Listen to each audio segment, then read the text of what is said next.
स्थान छोटा और हंसमुख गांव गुलाबपुर, जहां हर साल नए साल का बड़ा जश्न मनाया जाता था।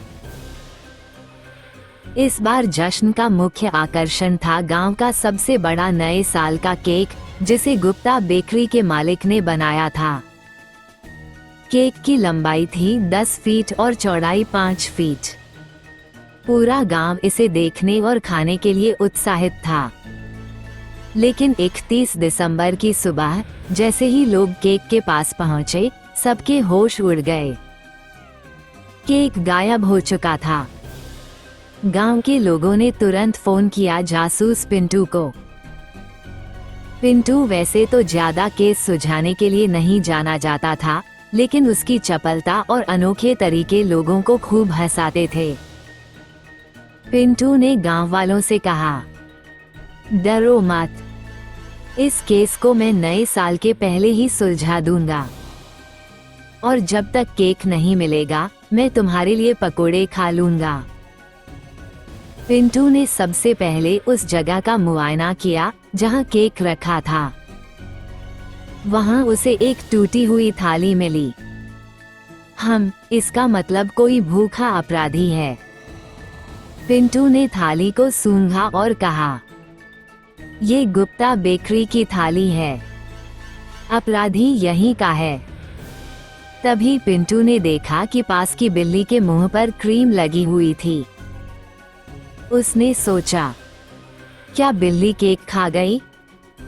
लेकिन फिर उसने ध्यान दिया कि बिल्ली तो छोटी थी, इतना बड़ा केक तो यह नहीं खा सकती। बिल्ली का पीछा करते हुए पिंटू एक गुप्त कोने में पहुंचा। वहां उसने देखा कि कुछ बच्चे क्रीम से खेलने में व्यस्त थे। पिंटू को एक बात समझ में आई। गांव के प्रधान, जो नए साल की पार्टी में हमेशा भाषण देने में आगे रहते थे, इस बार कहीं नजर नहीं आ रहे थे।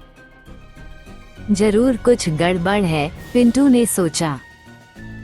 जब पिंटू ने प्रधान के घर का दरवाजा खटखटाया, तो वहां से केक की खुशबू आ रही थी।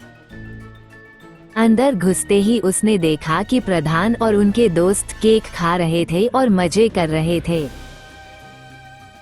पिंटू ने गांव वालों को बुलाया और प्रधान को रंगे हाथ पकड़ लिया। प्रधान ने कहा, मुझे माफ कर दो, केक इतना स्वादिष्ट लग रहा था कि मैं खुद को रोक नहीं पाया। गांव वालों ने प्रधान को माफ कर दिया, लेकिन शर्त रखी कि नए साल पर वो सबको मुफ्त चाय पिलाएंगे। जासूस पिंटू ने केस सुलझा दिया और नए साल का जश्न फिर से शुरू हुआ। पिंटू ने मजाक में कहा, अगली बार केक के साथ मुझे भी बिठा देना, ताकि ये दोबारा न हो। गुलाबपुर के इस नए साल का जश्न एक हंसी खुशी और मजेदार कहानी बन गया।